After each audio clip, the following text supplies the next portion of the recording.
오늘도 편의점 도시락으로 점심을 때우며 생각해요. 나 정말 열심히 살고 있는데 왜 제자리 걸음 같지? 커피 한 잔 값 아끼며 차곡차곡 모으는 우리들의 일상.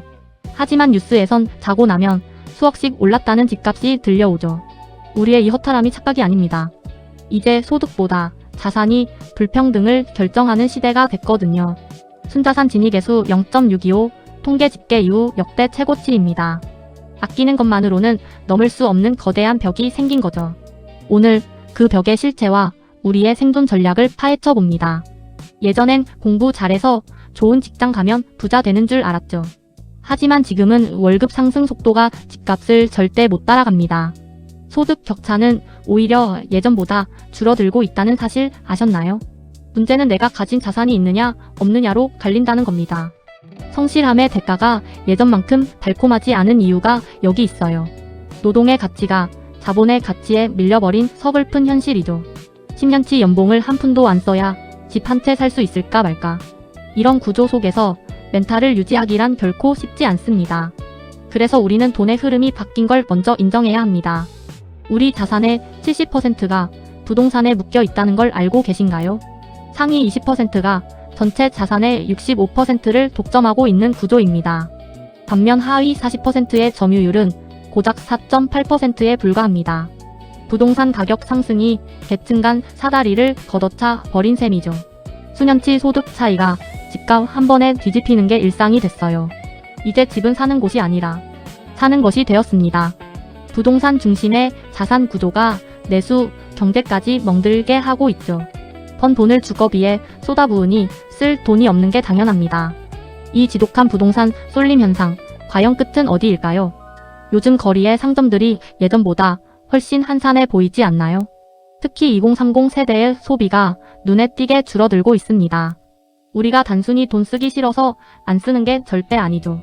수입의 절반 이상이 주거비로 고스란히 빠져나가기 때문입니다.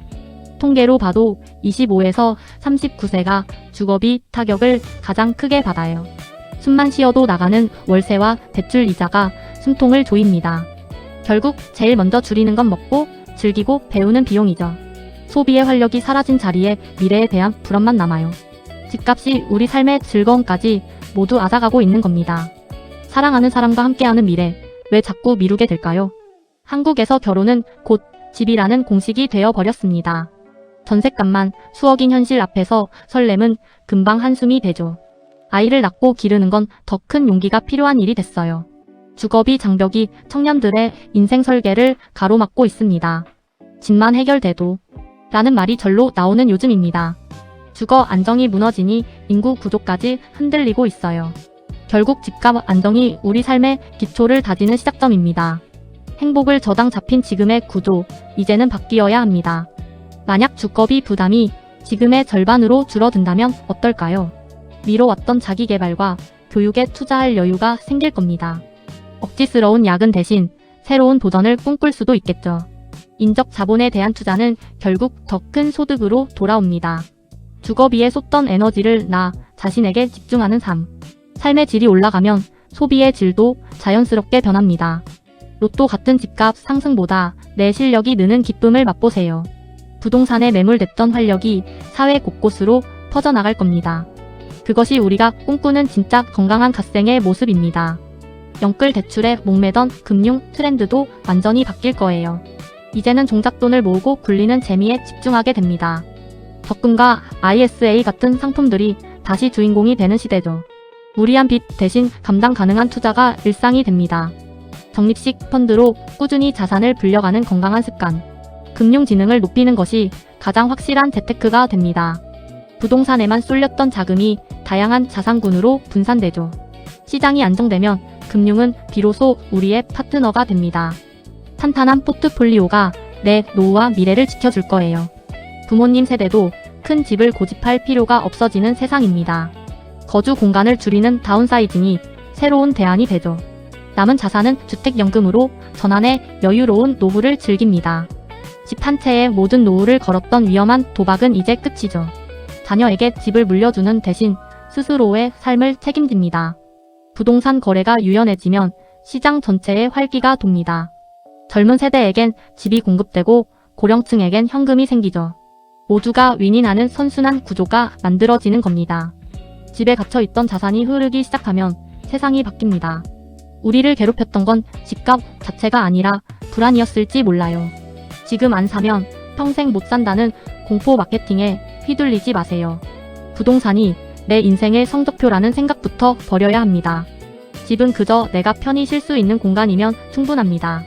남들의 자산 규모와 나를 비교하는 습관은 독이 됩니다. 멘탈이 흔들리면 돈을 벌어도 결코 행복할 수 없습니다.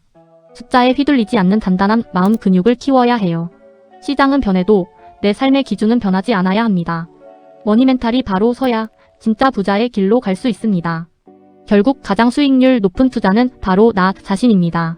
부동산 시세는 내가 조절할 수 없지만 내 가치는 올릴 수 있죠. 오늘부터 남의 집값 대신 나의 역량에 집중해 보세요. 공부하고 경험하고 기록하며 나만의 브랜드를 만드세요. 시장이 흔들려도 무너지지 않는 나만의 무기를 갖는 것. 그것이 30대 우리가 가져야 할 가장 강력한 재테크입니다. 집값에 일희일비하지 않는 자유로운 영혼이 되길 바랍니다. 김대리가 여러분의 단단한 머니 멘탈을 언제나 응원할게요. 오늘 영상이 도움되셨다면 구독과 좋아요 잊지 마세요.